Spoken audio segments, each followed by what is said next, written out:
রাসূল সাল্লাল্লাহু আলাইহি ওয়াসাল্লাম উনার উমর মোবারক অর্থাৎ বয়স 63 বছর। 40 বছর পর্যন্ত এই জীবনটিকে বলা হয় নবুয়াত পূর্ব জীবন, মানে আনুষ্ঠানিকভাবে তিনি নবী হওয়ার পূর্বের জীবন।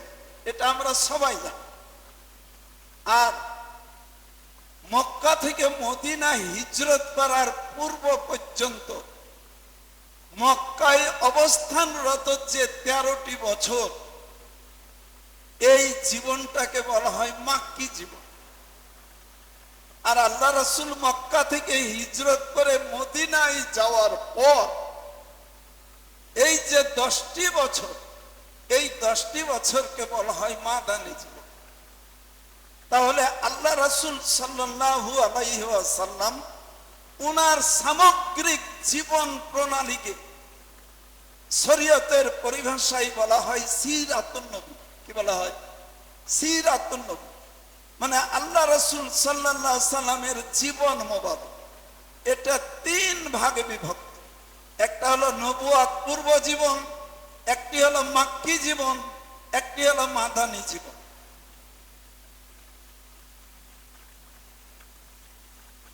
নবুয়াত পূর্ব জীবনী আল্লাহ রাসূল সাল্লাল্লাহু আলাইহি ওয়াসাল্লাম উনার চরিত্র মোবারক এমনই ছিল যে এত সুন্দর অনুপম আদর্শের অনুসারী ছিলেন। 40 বছর বয়সে যদি কোনো প্রমাণ আল্লাহ পাক নাও দেন, আর যদি উনি সমাজে ঘোষণা করে দেন যে আমি আল্লাহ পাকের পক্ষ থেকে নবী, তাহলে তার 40 বছর বয়স মোবারকে যত আমল, যত আদর্শ, সবকিছুই এত অনুপম, এত সুন্দর, মানুষের মানতে কোনো বাধা থাকবে না, মানতে বাধা থাকবে না। তাই 40 বছরের যত ঘটনা প্রবাহ, তার যত বৈশিষ্ট্য, তার যত গুণাগুণ, সব কাজগুলো নবুয়তের দলিল। কিসের দলিল? নবুয়তের দলিল। এগুলো আমাদের জন্য অনুসরণ করা সম্ভব নয়, সম্ভব নয়। তবে এই বিষয়গুলোর আদর্শে, নমুনায় আমাদেরকে উজ্জীবিত হতে হবে। এই আদর্শগুলোর কারণে আমাদের ঈমানকে তাজা করতে হবে। এগুলো হলো আমাদের ভিতরে যে আত্মার শক্তি, এখানে চার্জ দিতে হবে। আর যে আনুষ্ঠানিকভাবে আল্লাহ রাসূল তিনি নবী হলেন, আল্লাহ পাকের পক্ষ থেকে ঘোষণা দিয়ে দেওয়া হলো ইবাদত করো, বন্দেগী করো, শুধু ইবাদত করো, খেলাফত না, শুধু ইবাদত করো। এই 13টি বছর ধরে ইবাদত করলেন। আর যারা রাষ্ট্রীয় ক্ষমতায় ছিলেন অথবা ছিলেন না, শুধু আল্লাহ রাসূল এবং তার অনুসারীদেরকে খালি মার মারলেন, খালি কি মার মারলেন। কিন্তু আল্লাহ পাকের উপদেশ ছিল যে সহ্য করো। কি করো? সহ্য করো, খালি সহে যাও, খালি সহে যাও। তাই 13টি বছর ধরে আল্লাহ পাকের নবী এবং রাসূল এবং তার অনুসারীগণ শুধু পদস্থ করে গেছে, কাউকে কোনো পাল্টা জবাব দেননি। খেয়াল করি খুব, এটা হলো ইবাদতের জীবন। আল্লাহ রাসূল সাল্লাল্লাহু আলাইহি ওয়াসাল্লাম মক্কা থেকে হিজরত করে যখন মদিনায় পদার্পণ করলেন, তিনি মদিনার ভূখণ্ডের প্রতিনিধি হলেন। এবার খেয়াল করি, প্রতিনিধি হলেন, তিনি ইমামুল কবিরে পরিণত হলেন।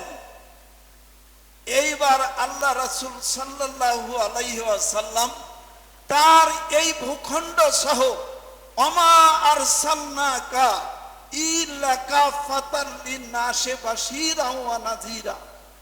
হে রাসূল, আপনি তো মদিনার ভূখণ্ডের প্রতিনিধি, এরপরেও আমি আল্লাহ রাব্বুল আলামিন আপনাকে সারা বিশ্বের জমিনের একমাত্র শাসক করে প্রেরণ করেছি, একমাত্র নবী এবং রাসূল হিসেবে প্রেরণ করেছি।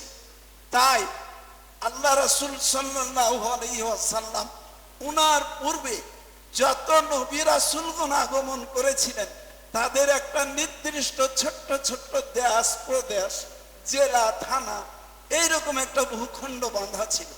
কিন্তু একমাত্র আমাদের নবী এবং রাসূল সাল্লাল্লাহু আলাইহি সাল্লাম আল্লাহ পাক তাকে সমগ্র বিশ্বের জন্য নবী এবং রাসূল করেছেন। তাই মদিনাতুল মুনাওয়ারা ছোট্ট ভূখণ্ডে আনুষ্ঠানিকভাবে যদিও তিনি প্রতিনিধি, কিন্তু আল্লাহ পাকের পক্ষ থেকে সমগ্র বিশ্বের তিনি প্রতিনিধি।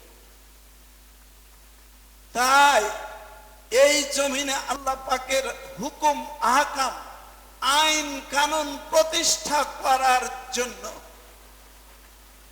বর্ণনায় পার্থক্য থাকলে খুব কম বর্ণনাটাই পেশ করছি। আল্লাহ রাসূলের জীবনে 66টা যুদ্ধ করেছেন। কতটি? 66টা। বেশি বর্ণনাগুলো আছে, কিন্তু বেশিটির কথা বললাম না, কমটি বললাম। তিনি সরাসরি ভাবে 23টা যুদ্ধে সরাসরি নিজে সেনাপতি থেকেছেন এবং 43টা যুদ্ধে তিনি নিজে সেনাপতি থাকেননি, অন্যকে প্রতিনিধি দিয়ে পাঠিয়েছেন। তাই নিজে যে সমস্ত যুদ্ধে অংশগ্রহণ করেছেন এগুলোকে শরীয়তে বলা হয় গাজওয়া। তাই হাদিসের কিতাবগুলোতে অধ্যায় বাঁধা হয়েছে কিতাবুল মাগাজি। কিতাবুল মাগাজি অর্থাৎ যে সমস্ত যুদ্ধে আল্লাহ রাসূল স্বয়ং প্রতিনিধি থেকে যুদ্ধ পরিচালনা করেছেন, আর যে সমস্ত যুদ্ধে আল্লাহ রাসূল সাল্লাল্লাহু আলাইহি ওয়াসাল্লাম তিনি নিজে যাননি, প্রতিনিধি পাঠিয়েছেন, এই যুদ্ধগুলোকে বলা হয় সারিয়া। কি বলা হয়? সারিয়া। তাই গাজওয়া এবং সারিয়া এটা ইসলামের বিশেষ দুটি পরিভাষা, বিশেষ দুটি পরিভাষা। এবার 40 বছর বয়সের পূর্বে আদৌ কি তিনি একটা যুদ্ধ করেছিলেন?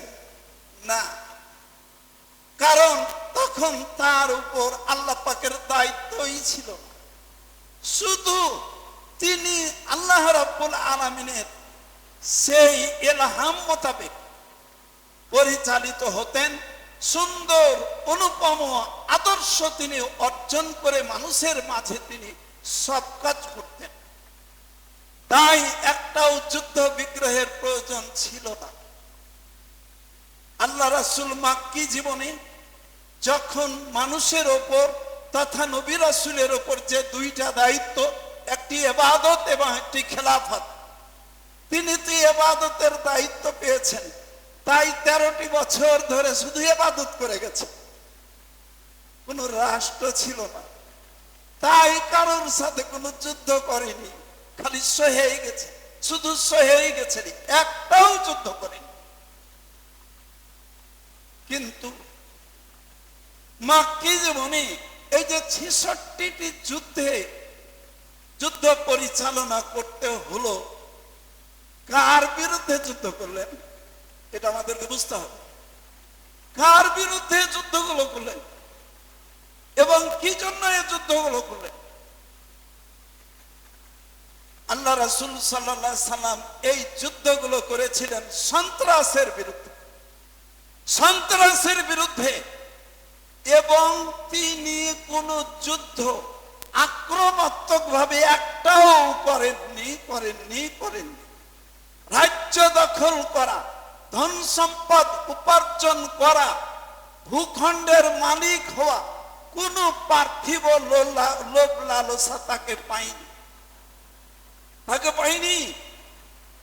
ইসলামের দাওয়াত দিতে গিয়ে, আল্লাহ পাকের বিধিবিধান জমিনে প্রতিষ্ঠা করতে গিয়ে কেউ যদি বাধা দিয়েছেন, কেউ যদি আক্রমণ করেছেন, এই আক্রমণকে তিনি প্রতিহত করেছেন।